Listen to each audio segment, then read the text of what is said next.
Hello friends, welcome to my channel share market easy. सबसे पहले सभी दोस्तों को नमस्कार। चैनल शेयर मार्केट इजी में आपका स्वागत है।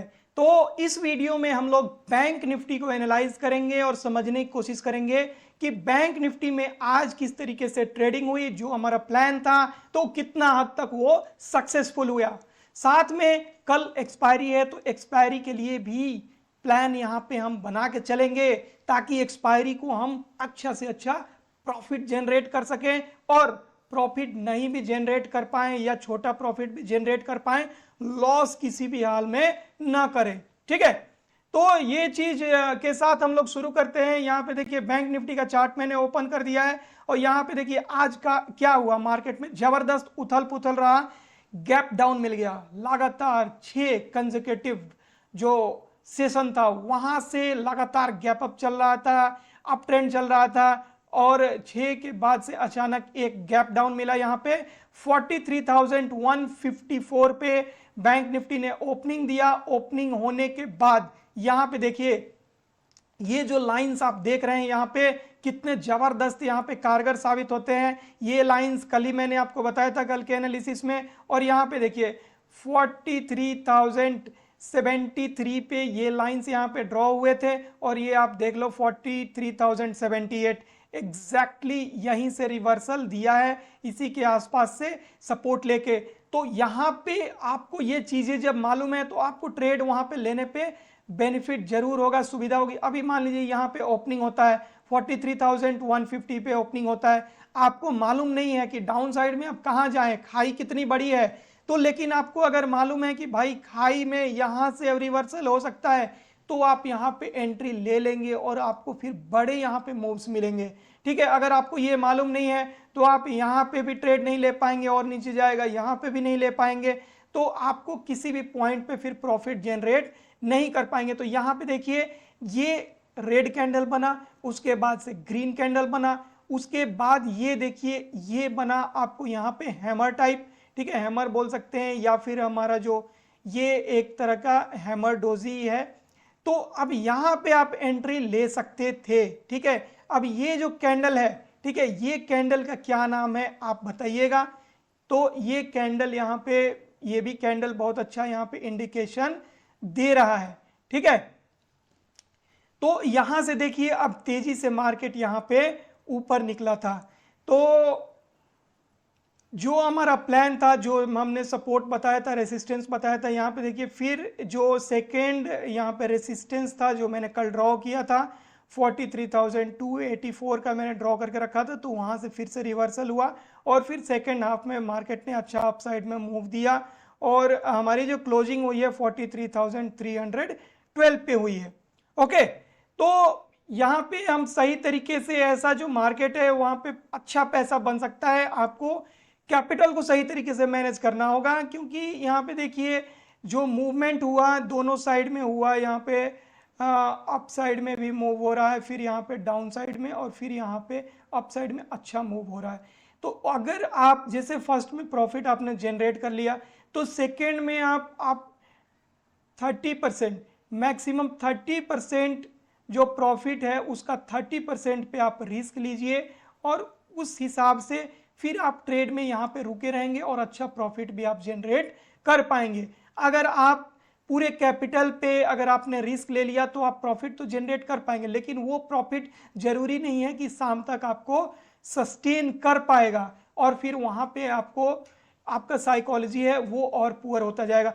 और भी आपको एक चीज बताता हूँ, यहाँ पे जो आपको लगातार मैं मूविंग एवरेज बताते आता हूँ, तो ये देखिए मूविंग एवरेज का भी यहाँ पे अच्छा रोल रहा है। यहाँ पे जो 9, 21 और 50 का जो EMA है, तो देखिए नीचे से यहाँ पे भी क्रॉस किया, जहाँ पे भी नीचे से क्रॉस किया वहाँ पे अच्छे मूव्स आए यहाँ पे। ठीक है, यहाँ भी आप देख सकते हैं क्रॉस किया, उसके बाद से अपसाइड में मूव आया। फिर ये 9 वाला जो है 50 को भी क्रॉस कर गया, तो 50 को यहाँ पे क्रॉस कर रहा है, कट कर रहा है, तो यहाँ देखिए अच्छा मूव यहाँ पे भी आया है।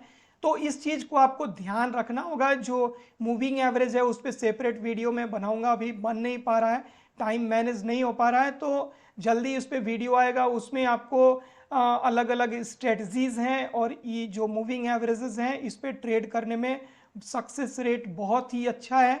जो भी स्ट्रेटजीज हैं वो आपको मैं ज़रूर शेयर करूंगा। तो अभी हम देख लेते हैं कि कल के लिए किस तरीके से प्लान कर सकते हैं। ज़बरदस्त एक्सपायरी होने वाला है, क्योंकि जो फेड है, फेड का आज अनाउंसमेंट आ जाएगा फेड मीटिंग का, तो उस तरीके से मार्केट कल रिएक्ट करेगी। और जिन्होंने भी पोजीशंस आज लेके गए हैं जो भी, तो उस अकॉर्डिंगली सुबह मार्केट जब ओपन होगा तो वो उस हिसाब से अपना एडजस्ट करेंगे। ठीक है, तो सुबह में आपको ये ध्यान देना होगा कि ओपनिंग, हमारी जो ओपनिंग है वो कहाँ पे होती है। इस चीज़ को आप मेरे बात को ध्यान से सुनिएगा कि ओपनिंग बहुत ही इंपॉर्टेंट है, क्योंकि उसी हिसाब से मार्केट रिएक्शन करता है। मार्केट को पता नहीं है, आज जो बायर्स हैं या सेलर्स हैं उनको मालूम नहीं है कि कल कहाँ पे ओपनिंग होगी, तो वो पोजीशन अपने कैलकुलेशन के हिसाब से लेके जाते हैं। लेकिन कल जब ओपनिंग होगी तो वो उनका कैलकुलेशन या तो सही साबित होगा या तो फिर उसमें एडजस्टमेंट की ज़रूरत होगी, तो उस हिसाब से वो रिएक्ट करते हैं फिर। तो कल देखिए, अगर ओपनिंग होती है, अगर मान लीजिए कि आज क्लोजिंग दिया 43,300 के आसपास क्लोजिंग दिया है, तो अगर इसी रेंज में ओपन हो जाता है, अगर मान लीजिए कि इधर कहीं 43,284 और 43,350 इसके बीच में ओपन हो जाता है, तो आपको ये ध्यान देना होगा कि अगर ये 300 के ऊपर सस्टेन करता है, 284 इसके ऊपर सस्टेन करता है लगातार, ठीक है, और सस्टेन करने के बाद से इस रेंज को निकालता है 43,364, ठीक है, ये यहाँ पे रेसिस्टेंस है अच्छा खासा, तो इसके ऊपर निकलता है तो आपको वहां पे फिर आप कॉल में एंट्री ले सकते हैं। और आपका जो टारगेट हो जाएगा वो टारगेट क्या हो जाएगा, वहां पे आपका टारगेट हो जाएगा 43,500 तक के वहां पे टारगेट होंगे। ओके,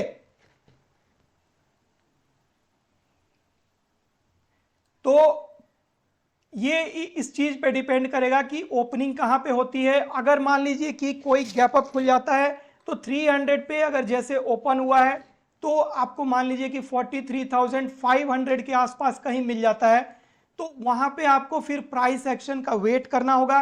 प्राइस एक्शन का वेट करके उस हिसाब से आपको ट्रेड लेना होगा, क्योंकि देखिए 43,500 है, वहां पे आपको अच्छा खासा कॉल राइटिंग रहेगा। तो एक्सपायरी के दिन आपको मैं बार बार बताता हूं कि एक्सपायरी के दिन जो कॉल राइटिंग है उसका इंपॉर्टेंस बढ़ जाता है। कॉल राइटिंग या पुट राइटिंग है तो 43,500 है, वहां पे अच्छी खासी कॉल राइटिंग रहेगी।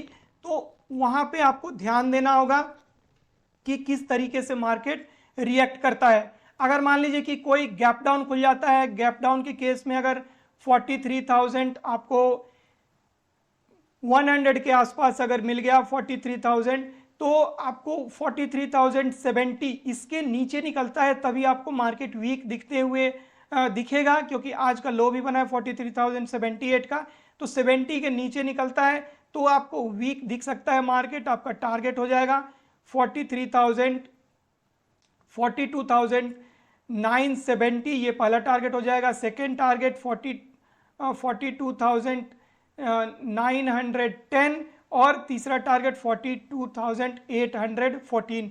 तो ये आपको डाउन साइड में जाता है, अगर कहाँ पे 43,070 के नीचे निकलता है तब आपको वीक दिखते हुए। अगर यहाँ पे सपोर्ट लेके ऊपर जाता है तो फिर आपको अपसाइड में टारगेट मिल सकते हैं 43,150 और आपको 43,224, 43,287 ये टारगेट आपको अपसाइड में मिल सकता है। ठीक है, तो इस वीडियो में इतना ही। मिलते हैं निफ्टी बैंक निफ्टी के एनालिसिस के अगले वीडियो में, तब तक के लिए धन्यवाद।